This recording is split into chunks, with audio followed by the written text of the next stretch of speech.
Welcome gamers to this tutorial series of Dominion 6. My name is DasTactic. Welcome to the channel, welcome to the series. Hope you've been enjoying it so far.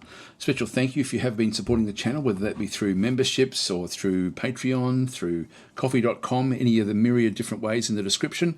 Let's just get into it. Today we're going to be looking at the user interface, the shortcuts, the settings from in the game, but I'm just going to go through a few little areas that I have missed on the way through with the previous episodes, and let's just get started. Now, we have already saved ourselves the Pretender God we're going to use in the last episode, so I'm going to load that one in. Let's just go and create a world. I just can't stop playing these little circle worlds. I'm going to, by default, east-west wraparound is turned on. I'm just going to turn that one off. Keep it on medium at this stage. Again, choose whatever you like. It really won't matter that much. I'm just going to call this one YouTube,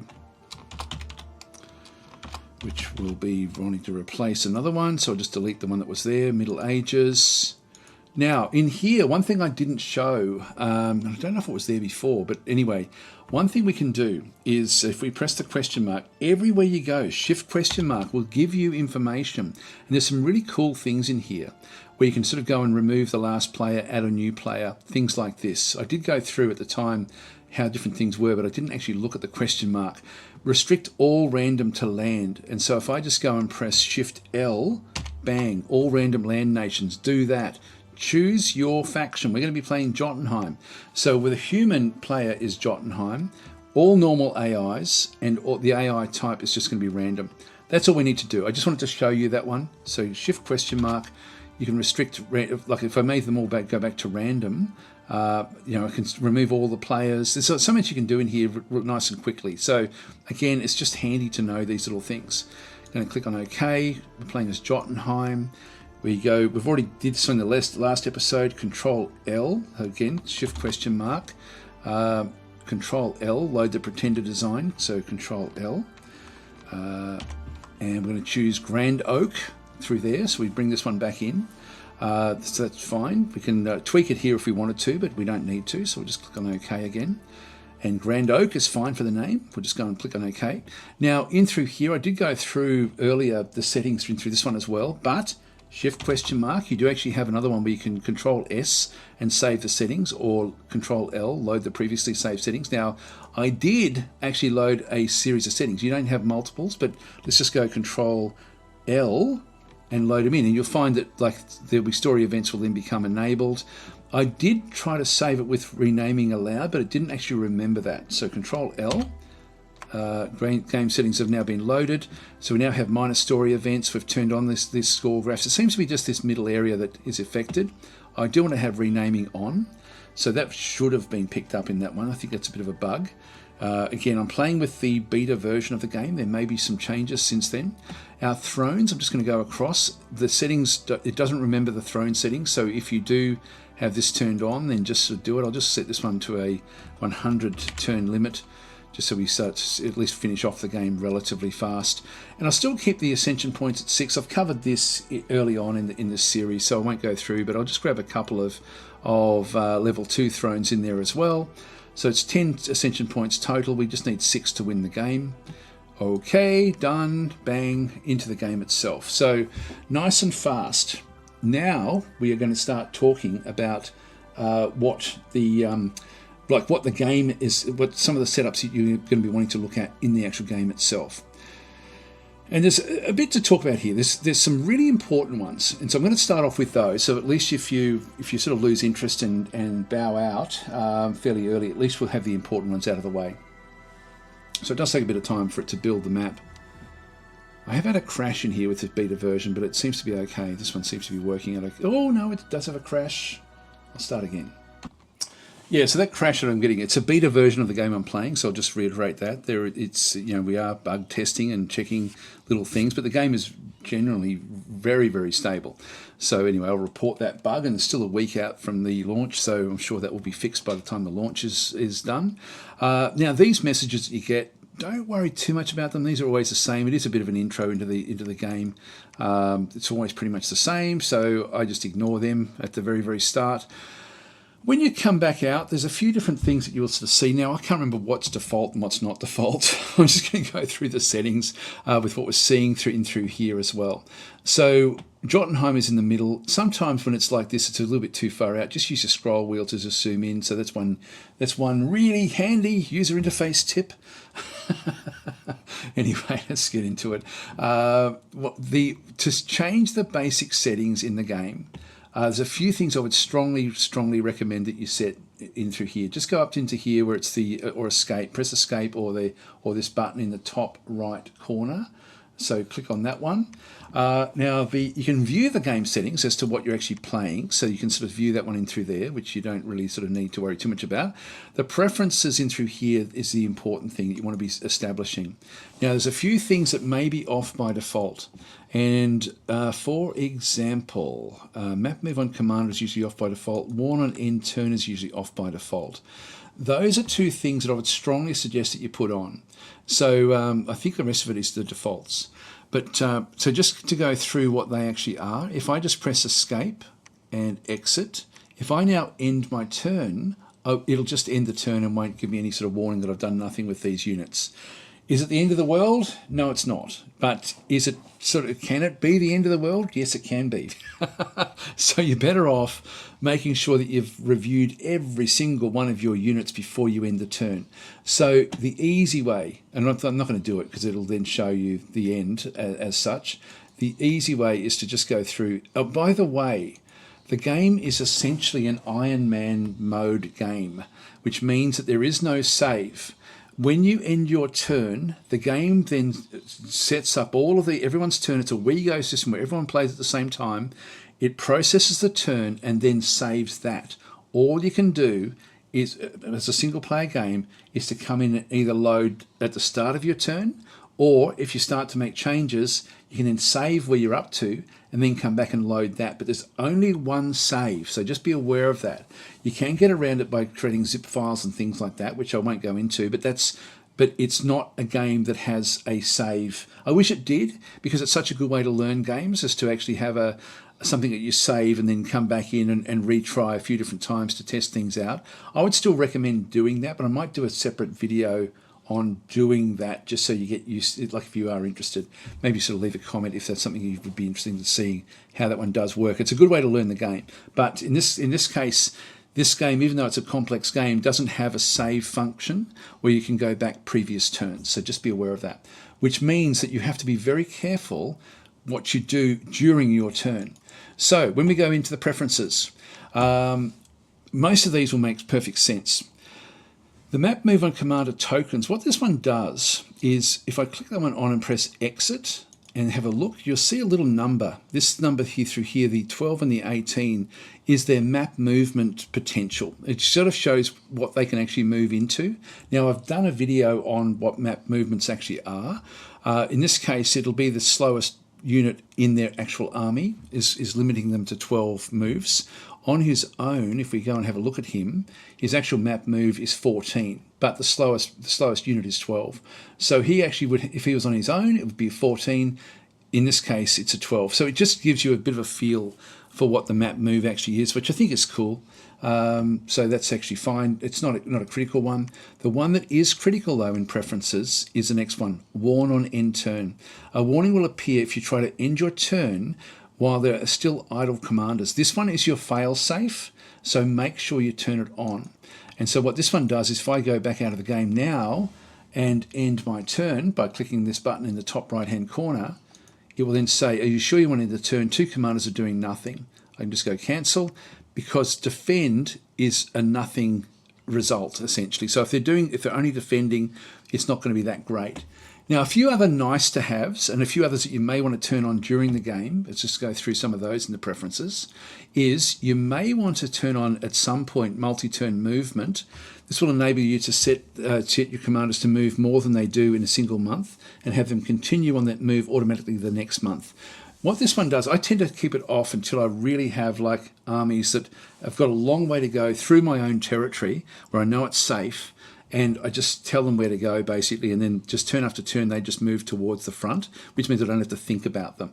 But generally I have that one turned off. The next one you may want to consider at some point is give orders to new commanders automatically. This option will put newly recruited majors on research if possible. That's okay, that's a 50-50, like whether you put that one on. If you've got this one in turn, you're going to get a warning about them anyway. I like to just know what I'm doing with them. So rather than having that one automatically happen, I prefer to have this turned on so that I can then address any majors that are just set to defend. And so for me, that's the easiest way to do it. So that's important, just to set those preferences up. With those in mind, there's a few other little things we then need to talk about. And a lot of these will just be keyboard shortcuts. So we'll just start to talk about the keyboard shortcuts and then the user interface, and also setting up the way you may want to have the map actually look, because I don't think this is the defaults. I think I've actually changed a few things in here. So your setting may look a bit different. So I'll tell you what I've got turned on and how it is looking like this. But if I go and press Shift question mark, and you can do this anywhere. So Shift question mark will then sort of show essentially the different keyboard shortcuts. Now, it's a fairly overwhelming list of different things you can actually then go and do. But in this case, there's just a few that are really, really valuable and really important to sort of know. The first one is N, next commander without orders. And so this is actually an important one to know. And so with this one through here, if we just go back out and then just press the N key, we've got these two set on defend. The first one gets selected, press N again, the second one gets selected. So that's just an easy way to then go and select the commanders. If you press A, it selects all of them. Press A a second time, it deselects them all from whichever location you're in. So that's sort of how they're two useful commands in here, A and N in through there. So but next commander, really at the end of your turn, try to get in the habit of just going N before you end the turn. But if you have forgotten something, the game will warn you as long as you've got that warning turned on. So that's an important, easy one to remember. Another good one to know is you can use these buttons, but often these buttons just get in your way, and there's a few in here that are quite important to get used to doing. So the first one that we actually have is T, which is the army setup. So if I just go and press T with this one selected, I can then go in and start to manipulate my units in through here as well. I won't spend too much time with this, but if you press Shift question mark in here, you'll find that there's all sorts of different setups in here as well. It's like selecting all the crippled units in a squad, all the diseased units, all the experienced units. And so you can start to mix and match your squads based on what's happening through here. So M is select the slowest units in a squad, select all the starving units, all the wounded units. So you've got all these different selections. This is extremely valuable when you're trying to figure out how to rearrange your armies very, very quickly. So you've got select all of the same type as a double click, select a range of units as a shift click, and return is basically deselect all the units. So I'll just show you very briefly. If I just if I double click, if I press M, it's going to grab all the slowest units in that group, which is all of them. If I then go and click into here, it then drops them all in there. If I double click on this unit here, it selects all of that type of unit. If I press enter, it deselects all of them. If I go and click on that one, shift click on that one, it grabs that group of units. If I then go and select back on this unit with that one selected, it puts them back in that other little area. If I go into here again, double click into that one, it drags that one, double click into that one, it drags it into that one. So I can then separate them out into, there may be different roles that I want them to perform. And so getting used to these keyboard shortcuts is extremely, extremely valuable. I would highly, highly recommend that you get used to just this group in the top. Don't worry too much about what happens in here, because you'll end up doing the battle orders and the battle targets, etc., just through doing things over through here. So this will be something we'll do when we in a later video, when we do the scripting to go through how to set up an actual combat and how to plan your battles effectively. But really, all of these in here are worth knowing. You'll find that this becomes second nature very, very quickly. So again, I can press A and select all the units in the squad. There's no disease if I press D, there's no W's, there's no woundeds in this instance, but as we start to play the game, that will become more and more important. Anyway, I hope that sort of helps with that aspect, but that's an important one. So we've done N, we've done A, we've done the T with the army setup, and then also going through the actual selection of the individual units. Another good one is, let's just say we've got this army and we're going to be moving into Scraw Point. So if I select this one and then go and click on that one, it's now got a move order to go into there.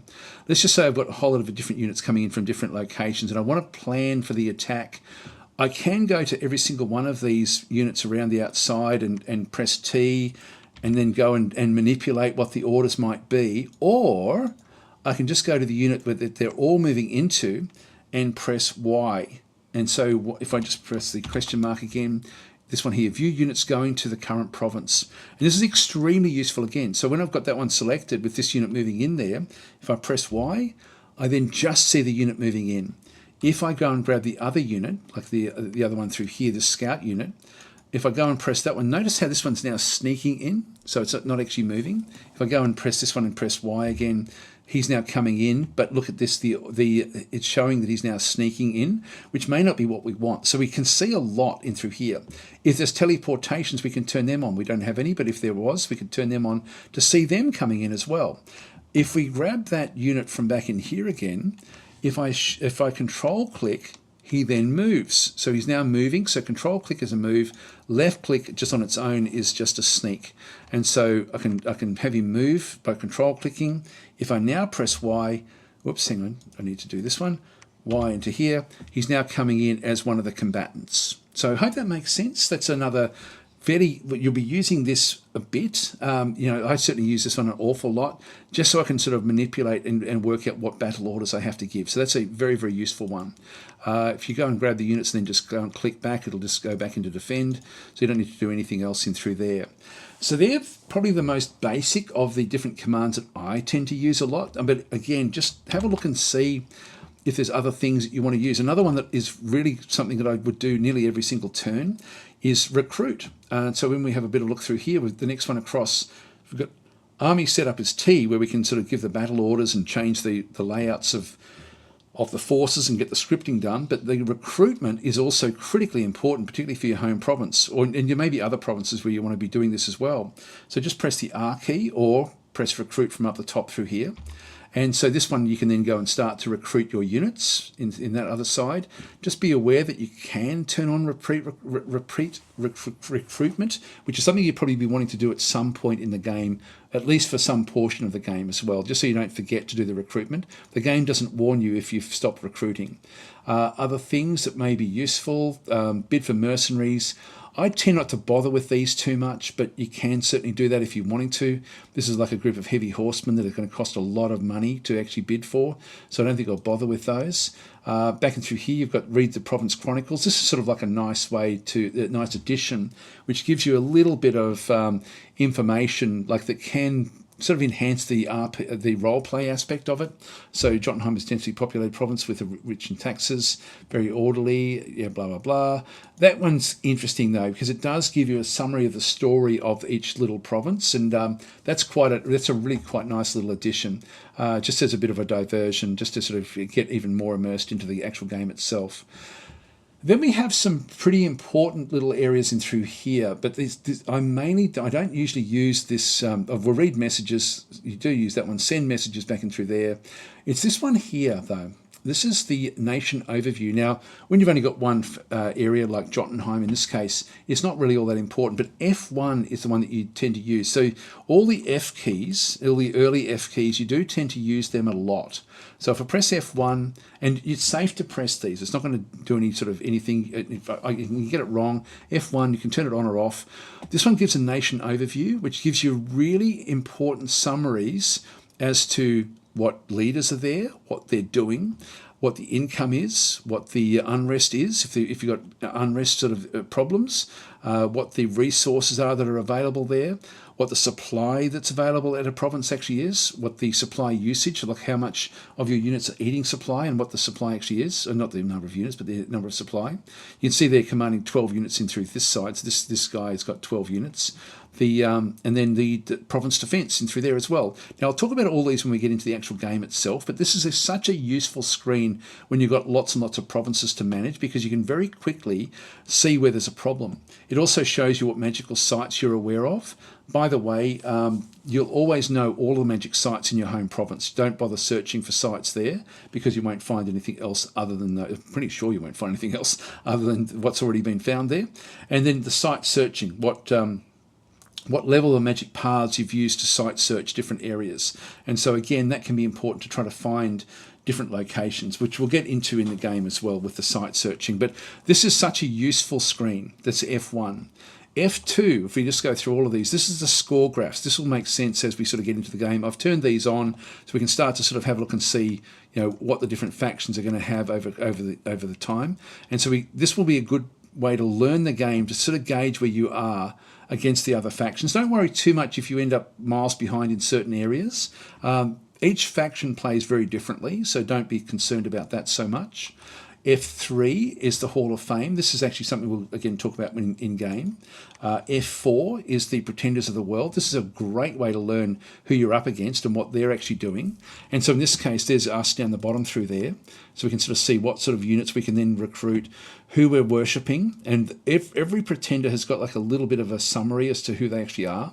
So we're the Prince of Spring, the Unsleeping God, the Master of Hardship. Now, there's usually clues as to what magic paths they've chosen. So if we have a look at, for example, in here, this is Phaecia, the Isle of the Dark Ships. And so this one here, you can see that this has got the pretender Latina, the Queen of Bricks, Lady of Might, Lady Precious Green, the Carpenter of the Insides. This sounds very much like it's very heavy into earth and maybe some nature magic, just based on what we're seeing through here.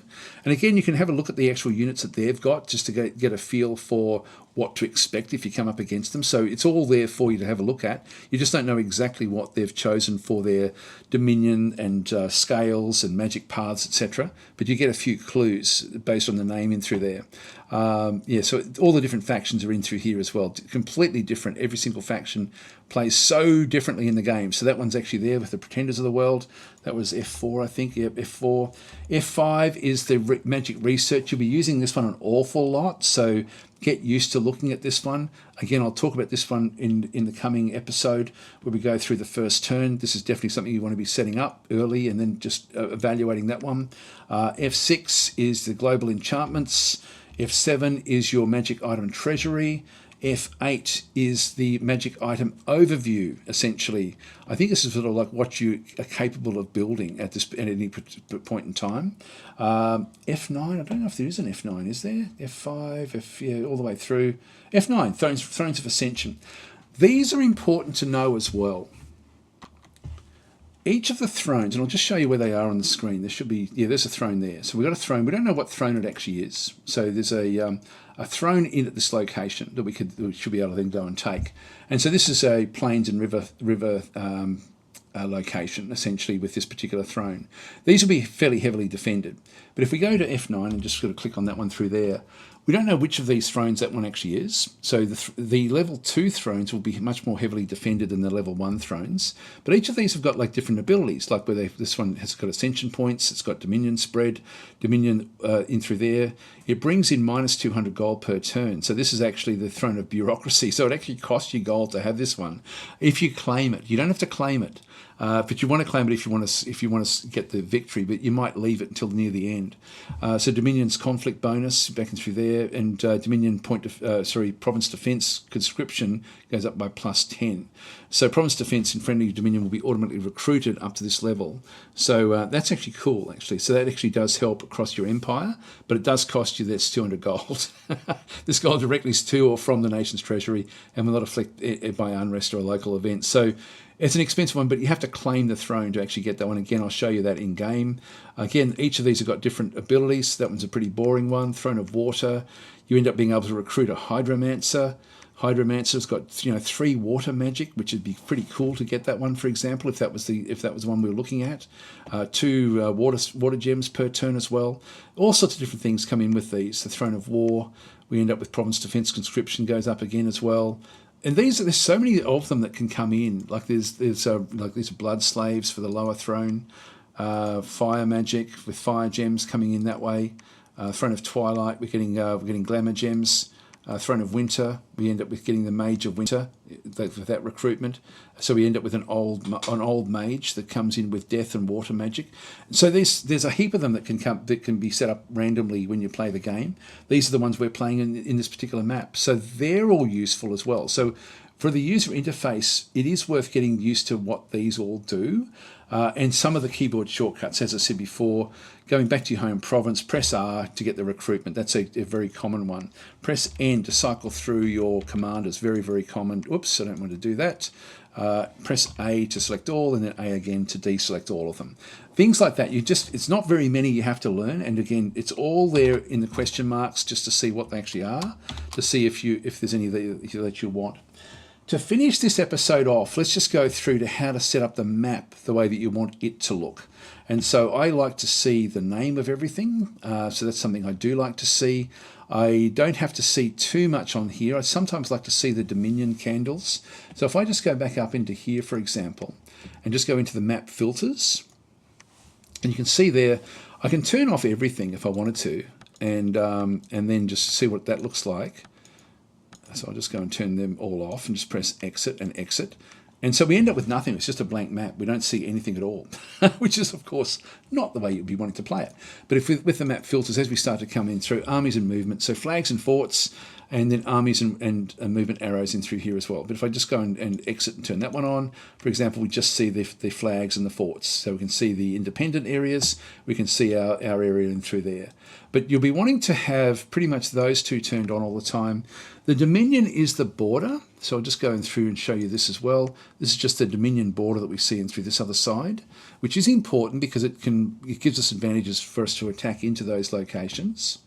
The next one's down through here. If we just go back into the map filters, the Dominion candle shows you the Dominion strength in the actual areas that you have. If we just press escape and exit, we've only got one Dominion in both of these locations. So that's actually what that one's showing. I like to have that one on usually. Then you've got the income box. Let's just turn that one off and show the income box just so you can see each of these. So the income box is going to show an interesting little summary. I find this a bit too much to really comprehend, so I don't bother with this one. But I know that some players do like to have this one turned on. It's personal preference. This one then sort of shows you a summary of the income, the resources, I think that's the recruitment, the Dominion, and then all the special sites as well. So the income box is cool if you like it. I don't particularly like it, so I keep it turned off. So that's one that I don't worry about, but again, it's up to you. Thrones and events, if we just go and press escape there, again, it's just going to show the thrones, like up in through that other side. Filters. The neighbours, if we just go and click on that one, press escape. If we know what type of units are around, it'll show those. In this case, it doesn't. We haven't done enough to show that one. That's worth keeping on. I do like the Dominion's candles. I'll just go and turn that one on. Impassable borders. This one, show or hide impassable borders. Impassable borders can be used by certain rituals and teleporting units. I tend to leave that one off. You're not going to see anything on this map with those in through that other side. There is an impassable border there going through the mountains essentially. But that's there's a different way of looking at this as well. Eventually, I'll just go back and turn that one back on again. Now the names is just the names of the actual provinces. I like to have them on. I find that one interesting. See how we can't see the impassable location in through there now. I'll leave that off. I think that one may show up. I'll leave it off. Just thinking whether to turn that impassable borders on, but I don't think we will. Labs, temples, and magic sites is a nice one to have on. So we'll just go and turn that one on there. That will then show the different magic sites as well as the temples and the labs is in each location as well. So for me, that's my default with the candles on as well, just so I can see the number of candles. And that's pretty much it. The last one there is just remote rituals. So show and hide lines for rituals that are cast at other provinces. Don't really need it so much. Sometimes some of these will have a keyboard shortcut. I don't know if there's you can see down there, Control 0, Control 9. There's some of these Control 8 show the lines. Control 5. So there's different keyboard shortcuts there for the filters, but that's pretty much it in terms of the user interface, shortcuts and settings. So I hope that's been helpful. It's certainly something that as you play the game, a lot of these just become second nature. Certainly, again, that N key I find super useful, and I guess the big one, which is what we started on, is just go into preferences and make sure you've got worn on end turn turned on. All right, I'm going to leave it there, guys. Thanks for watching. I'll catch you next time. Actually, one thing I will show as well, I just restarted because I wanted to sort of show what happens with the map. With different sorts of map movement, how things actually sort of operate and work in the game, and what to look for, particularly with the borders that we sort of see through here. So you can see with Jotunheim, we have direct movement back out to Troll Peaks, for example. So we can sort of move out to there, across to Black Peaks, and also the Last Step Swamp. So these are direct places we can move to because there's no difference in the colour of what we actually have. If I go and select Black Peaks is an interesting one because there's actually 3 different statuses with this one here. So when we look at it, if we move directly from Black Peaks into Jotunheim, into the Last Step Swamp, and also back up into the top left one up through there. We then actually have one down through here where it crosses a river, but it's still just got a clear passageway through. That's because of this bridge. So they cross across the bridge into Oaklands, but there's no bridge into the Royal Forest. And so from Black Peaks, you have to be able to cross a river.